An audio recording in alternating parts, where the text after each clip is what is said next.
Wyoming Territory, January 1887. The wind screamed across the snow-packed plain like it had lost something it would never find again. Cold seeped through the chinks of the cabin's walls, even with every blanket hung and every crack stuffed. Inside, the small room smelled of smoke, boiled roots, and quiet desperation. Perrin Abner stood at the table, cutting the last of the jerky into smaller pieces for her children. Her hands trembled, not from fear, but hunger. She had not eaten since yesterday morning. The two little ones, Tessa, barely 5, and Toby, 7, sat huddled by the hearth, fingers curled around tin cups of weak broth. Their cheeks were hollowing out. Tessa's dress hung loose, and Toby's trousers no longer needed a belt. "Eat slow," Perrin said softly, watching them. "Let it last." Toby nodded, trying to be brave. Tessa shivered, curls falling over her eyes.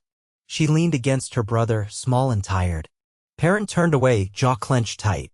She placed a hand on the windowsill, staring out into the white of the world. Her husband, Hank, had died the winter before, crushed under a felled tree. He had left her with land, a cabin, and 2 young mouths to feed.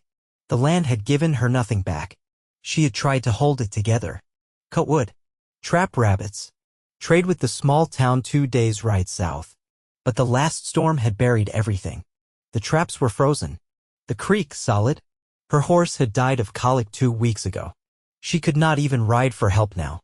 The children would not make it another week. She dropped to her knees by the stove, feeding it the last of the firewood. One more night of warmth. After that, she would burn the rocking chair. A sharp knock rattled the door. Perrin froze. No one came out this way in winter. Not unless they were lost. Or desperate. She rose slowly, grabbed the old rifle from the corner, and cracked the door open just enough to see outside. A man was there, standing in the snow with steam curling from his breath. His coat was dusted white, hat pulled low, a rifle slung across his back. He had a pack horse with him and a bedroll tied behind his saddle. His eyes were bright and steady under the brim. "Ma'am," he said, voice deep but calm. "My horse needs rest.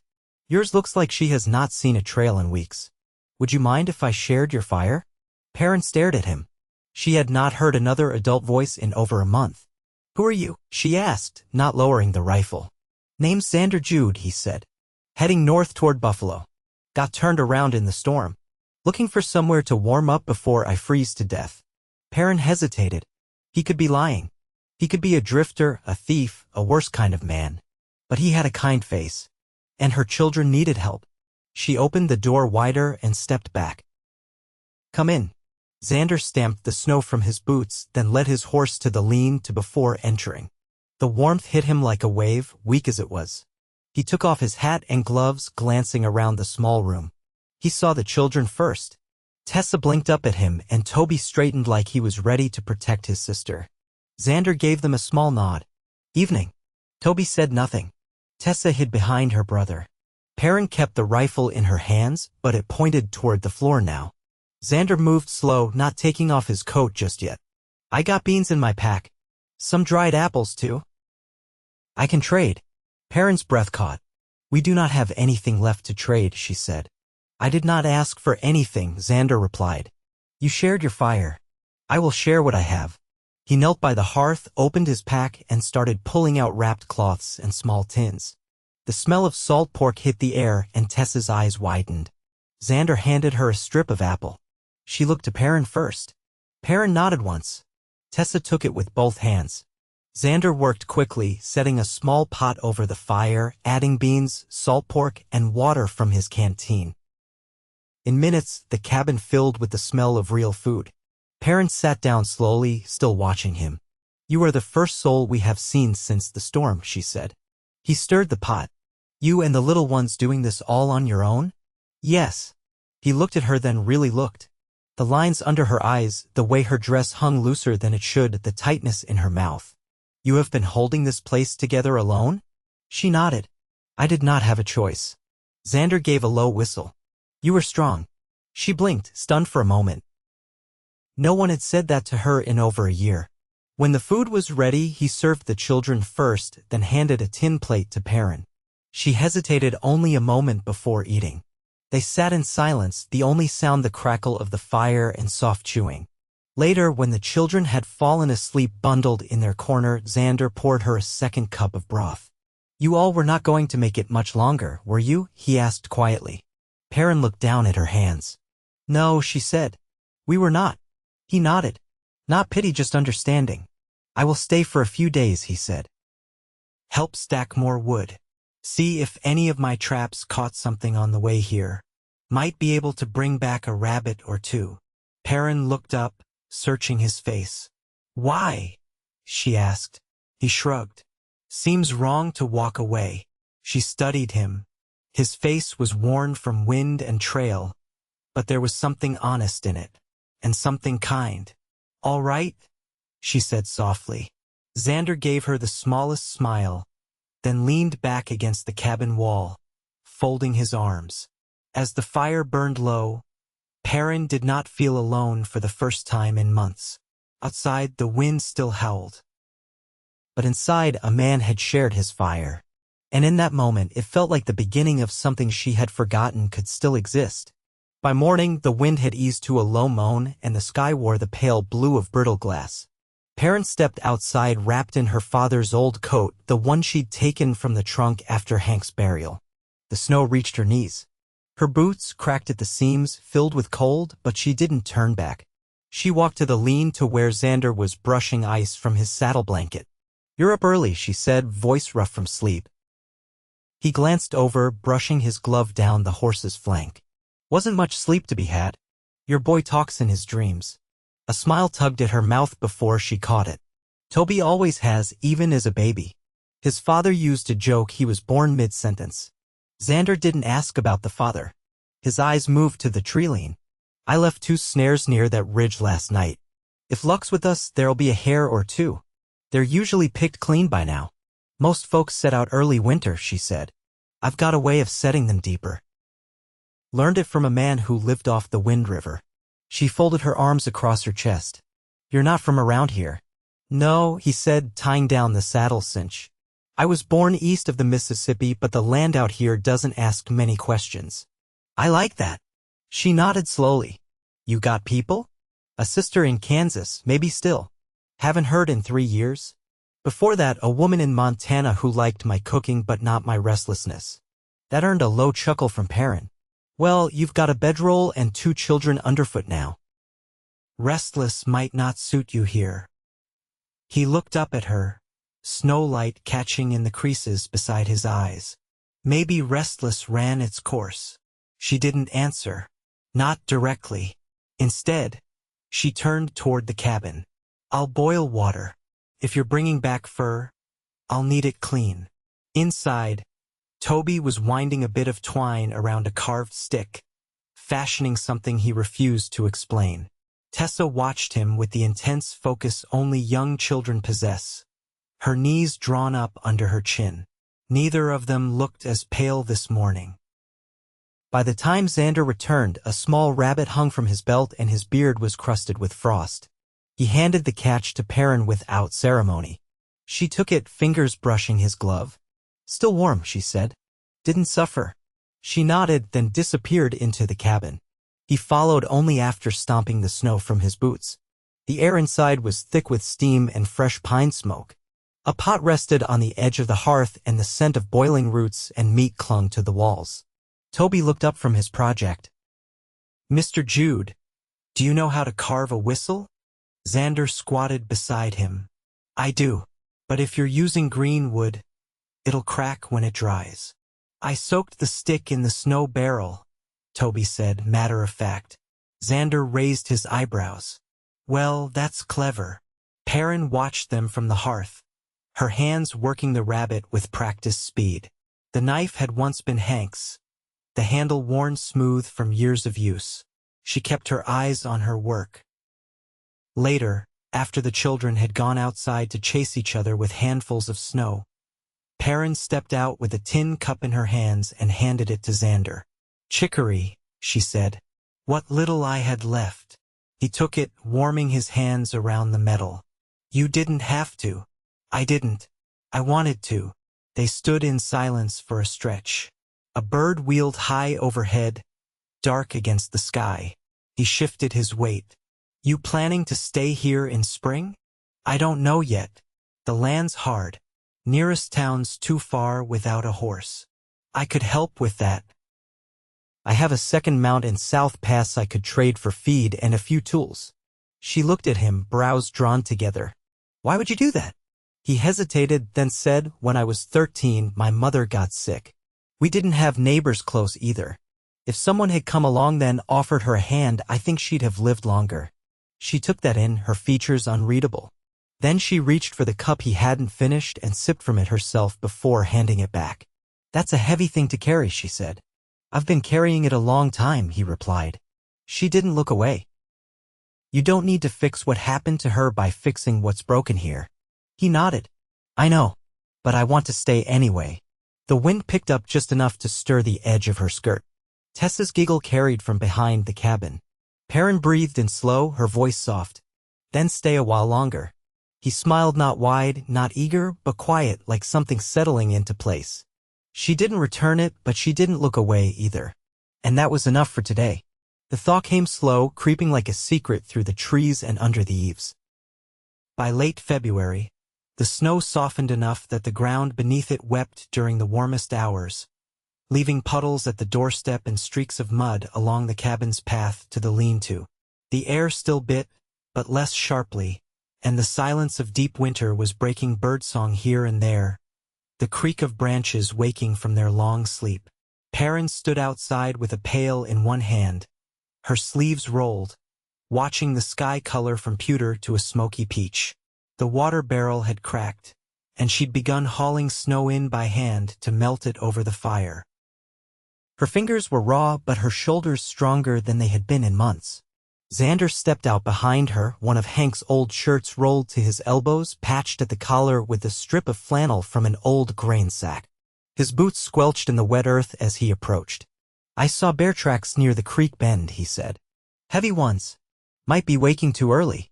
Spring's come wrong before, Perrin replied, brushing damp hair from her temple. We've had blizzards in May. He nodded, scanning the tree line. Still, might be time to think about the root cellar. If we can clear it, we could start storing again. I've not opened that door since October. She set the pail down. It's likely warped shut. I'll manage it, Xander said. I'll check the hinges and see if the floor's held. She watched him walk off, eyes lingering on the slope of his back as he moved through the slush. When he was out of sight, she knelt and began scooping snow into the pail. Inside, Toby sorted through a small pile of nails and bent wire. Tessa sat by the window, drawing in the frost with one finger, humming low under her breath. The cabin smelled of ash and damp wool, but there was life in it now, quiet motion, the rhythm of things returning. By late afternoon, Xander returned with dirt on his sleeves and rust smudged beneath his nails. He set a jar on the table. Inside was a handful of shriveled apples, brown at the edges but intact. You saved them, Perrin said, surprised. They were buried under a layer of straw, he replied, brushing grit from his hands. Root cellar's solid, just needs airing. She picked up the jar, turning it in her hands. I didn't expect anything to last. You packed them right. That's all. I was angry when I did it. Just throwing things down there, thinking it wouldn't matter if the roof caved in. Maybe that's what saved them, he said. You didn't overthink it. She set the jar down gently, then looked up at him. You always talk like that? Plain and sure. He considered. I talk how men talk when they've had to be quiet too long. She didn't answer right away. Then, when you're not fixing roofs or hauling in rabbit, what is it you want? He didn't blink. Right now? I want to build something that doesn't vanish come winter. She swallowed once, her gaze holding his. That's a hard thing to build. I've done harder, he said. Just never had someone to build it with. Tessa's voice rang out from the loft, calling for help with her doll's missing button. And the moment passed like a breath leaving a body. That evening, Perrin found him behind the cabin, splitting kindling with a rhythm that matched the last of the dripping snow. She didn't interrupt him. She watched until he noticed her, then stepped forward holding a folded cloth. I mended your cuff, she said, handing him the shirt. Took it from the pile I hadn't touched since the fall. He took it from her slowly, running his thumb along the stitching. You didn't have to. I know, she said. But I wanted to. There was no wind, only the settling of snowmelt and the soft crack of drying bark. Between them stretched something neither of them reached for yet, but it hung in the air, quiet and steady as the new season. He looked at her, this woman who had held her children upright through a winter meant to break them all, and said, "You've got a spine like hickory." She stepped closer, close enough to smell the pine resin on his hands. "So do you," she said. "Only quieter." He let out a breath that fogged in the cold. "Would you mind if I stayed on come spring? See what this place looks like with grass instead of snow." She didn't hesitate. "If you're asking, then you already know the answer." He nodded once, then turned back to the pile of wood, and she stood beside him, picking up a length of pine, the axe between them. The fire inside would keep warm till morning, and the land around them would change, but some choices were already made. By March, the ground held the sun longer. Most days, the frost lifted by noon, and the creek behind the ridge began to murmur again. The cabin's door stayed open more often, letting in the smell of wet earth and pine sap. With the snow gone, everything that had been buried, tools, memories, decisions, rose back to the surface. Perrin stood behind the cabin with a hoe in her hand, turning over a patch of soil that had long since gone to thistle. Her arms ached, but it was the kind of ache she welcomed. She wore a kerchief knotted at the nape of her neck, her sleeves rolled tight. A robin landed on the fence rail beside her, watching as if it meant to learn something. Xander rounded the side of the house with a crate tucked under one arm. Found seed potatoes in the back corner of the cellar. They've started to sprout. Perrin leaned on the hoe, brushing her wrist across her brow. Didn't think they'd last. They were from the fall before last. They're strong yet. You want to plant them? She glanced at the sky. By the look of it, we'll have 3 more frosts. But we can start cutting the eyes. He set the crate down near her boots. There's a stump by the lean-to. I can bring a board and start slicing. She nodded once, and he turned back without waiting for more. Later, as they sat on overturned buckets with the sun warming their backs, Toby wandered up with a book clutched tight in his hands. Its pages were yellowed, the spine mended with twine. "Is a true buffalo used to come this far east?" he asked, eyes narrowed. Xander wiped his blade clean on a cloth. "When my grandfather was a boy, they said herds thick as clouds ranged these parts." Toby tilted his head. "What happened to them?" "Men came with rifles. Railroads too. Pushed the herds west or killed them outright." "And you saw them?" Xander shook his head. "Only bones."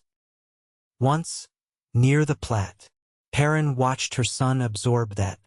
He looked older these days, not in size but in the way he listened. "I want to see one before I get too big," he said. "You just might," Xander replied. "If we work this land right, maybe next year we can ride west for a spell. There's still a few herds in the far reaches." Toby glanced at Perrin. "Can we?" She didn't answer right away. Then, setting down her knife, she said, "We'll see what the harvest brings." That night, with the children tucked into the loft and the fire banked low, Perrin stepped outside to check the sky. The stars were sharp, the kind that only showed themselves far from towns, and the moon hung just above the pines. Xander stood at the fence line, one leg perched on the bottom rail, smoking a pipe carved from deer horn. She joined him without speaking, folding her arms against the cool. "You ever think about leaving?" he asked. "Last fall, I nearly packed what was left and walked south with the children." "What stopped you?" She looked down at her boots, soaked with soil from the garden. "Tessa had a fever. I couldn't carry her and the supplies both." He nodded, tapping ash against the rail. "You made the only choice you could. I've made so many I didn't want to make." He turned toward her, pipe held loosely in one hand. "You don't have to keep making them alone." She didn't look at him. "Not yet. I don't know what it would feel like to stop." "You'd learn." His voice was quiet, not coaxing. "Just sure." She was silent a long time, long enough that the wind shifted and brought the scent of pine resin and melting moss. "I don't know what you're looking for," she said. "I'm not looking anymore," he replied. "I found something I'd like to hold on to." She turned then, and the moonlight caught the edge of her cheekbone, the soft line of her jaw. "You don't know what I'm like when things turn hard again. I know you didn't break when you had every right to." Her breath caught, but she didn't pull away when he reached for her hand. His palm was warm, calloused, steady. "I don't need promises," she said. "Just truth." "Then here's mine," he said. "I want to stay, not just for a season. For good, if you'll let me." She didn't answer with words. Just leaned into him, resting her forehead against his chest. He wrapped both arms around her, holding her like something precious, not fragile. And for the first time in years, Perrin felt something settle inside her, not relief, not hope, but something deeper. A knowing. When they went back inside, the fire had dimmed, but the coals glowed red and strong. She stirred them once, then added a split log. In the loft above, the children shifted in their sleep. And below, two people stood close enough for their shadows to touch. The hens arrived in a crate lashed to the back of a merchant's wagon, feathers ruffled from the journey and smelling of straw and travel. Perrin traded her last length of woven wool for them, a heavy decision made easier by the way Tessa lit up when they clucked. "They'll need a proper coop," Xander said, crouching to inspect the birds. "Not a lean-to or a box, something tight to the ground so the foxes don't get bold." Perrin wiped her palms on her apron. "I was thinking the same. There's scrap lumber near the shed. We'll use what's left of the square nails." Toby, already naming the smallest hen Maple, stepped forward with a length of twine. "I can help brace the corners." "You'll be my second carpenter then," Xander said, smiling at the boy's proud stance. The days warmed slow but steady. They built the coop in 4 afternoons, working between chores and the soft tremble of spring rain. Perrin worked beside them, sleeves stained from pitch and her hair pinned up with a bit of old copper wire. When the last board was hammered into place, she ran her hand along the edge of the door and nodded. "It'll hold." Xander brushed sawdust from his shirt. "More than that, it'll last." The fields, once dull and brittle, began to green. She planted beans in a patch near the creek, where the soil was dark and soft, and let Tessa place each seed with care.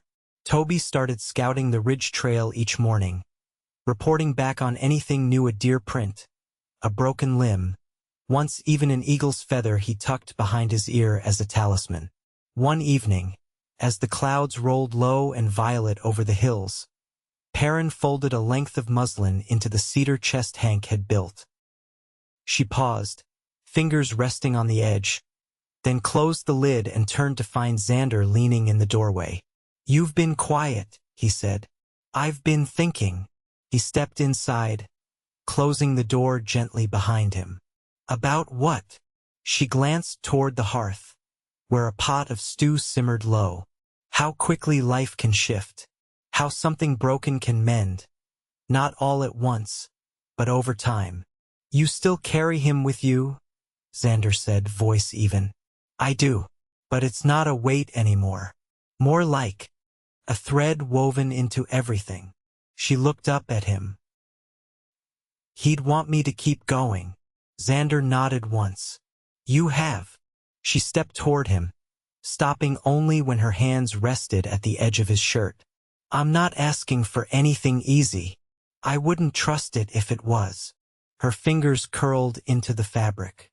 "I want to build something with you. Not just a season of help or a shelter from the storm. I want roots. I want laughter in the fields and arguments over tools and quiet nights that don't feel like waiting." He cupped her face, his palm warm against her skin. "Then let's build it." She leaned into him and he kissed her like it was the first choice of the rest of their lives. By April, the cabin had changed. Not in structure, but in feeling. Laughter echoed more often. The children's boots sat beside Xander's at the door and his coat hung on the same peg as Perrin's. He repaired the back fence by hand, taught Toby how to square a corner, and carved a small wooden fox for Tessa, who carried it in her apron pocket everywhere she went. They married on a Tuesday in the clearing beside the well, with Toby holding a Bible older than all of them and Tessa crowning her mother with a wreath of dried lavender and pine needles. No preacher, no papers, just a vow spoken plain and true, with the birds bearing witness. Afterward, Xander carried Perrin across the threshold, not for tradition, but because Tessa dared him to. He nearly tripped, and they all laughed until their sides hurt. Come summer, the fields yielded beans and squash, and the chickens gave eggs enough for trade. Perrin stitched new dresses from flour sacks and taught Tessa how to mend a hem. Xander built a bench under the cottonwood where they sat most evenings, watching the sky change. One night, as the stars blinked into view and the air smelled of warm earth and pine ash, Perrin leaned against him, her head resting just under his shoulder. "I never thought I'd feel peace again," she said softly. "You didn't find it," he said. "You made it." She looked up at him, the lines around her eyes softened by firelight. "With you." He kissed her then, slow and sure, and the world settled around them like a quilt drawn close. That fall, they harvested enough to carry them through the next winter, and for the first time in years, Perrin did not worry when the first snow fell. The cabin was full, the woodpile high, the hearth steady, and when the wind howled again across the land, it passed over a home that stood strong, warm, and whole.